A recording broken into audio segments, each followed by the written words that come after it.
જય શ્રી કૃષ્ણ, જય ગૌ માતા। તારીખ 13/7/2025। જો આ ગૌ ભવતો બધા જુવાર સવારમાં 6 વાગ્યામાં આવીને વાઢી રહ્યા છે।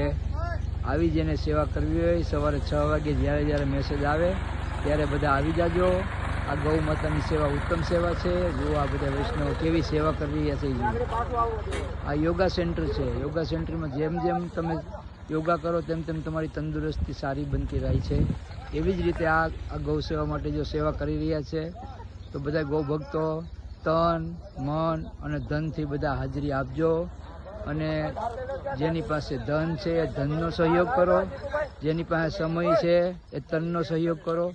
જો આ કિશોરભાઈ અમારી હાથે રોજે રોજ હાજરી આપે છે, તો ખાસ ગૌ ભક્તોને વિનંતી કે સેવા કરવાવાળા છે તો ધનની જરૂર છે તો ધન જેની પાસે છે અને જેને એમ થાય કે ગૌ માતાના જુવારની અંદર મારે ધનની સહયોગ કરવો છે તો તેને ધનનો સહયોગ કરવા પણ ખાસ નમ્ર વિનંતી। જય ગૌ માતા, જય વલ્લભાધીશ કી જય, બાલકૃષ્ણ લાલ કી જય, કી જય।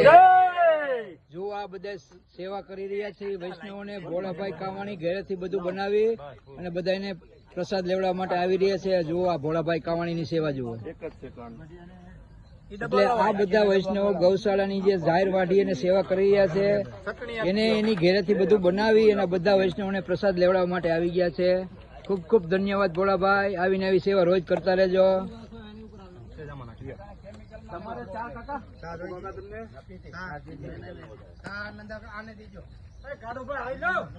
મને બહુ અવાજ વધી ગયો।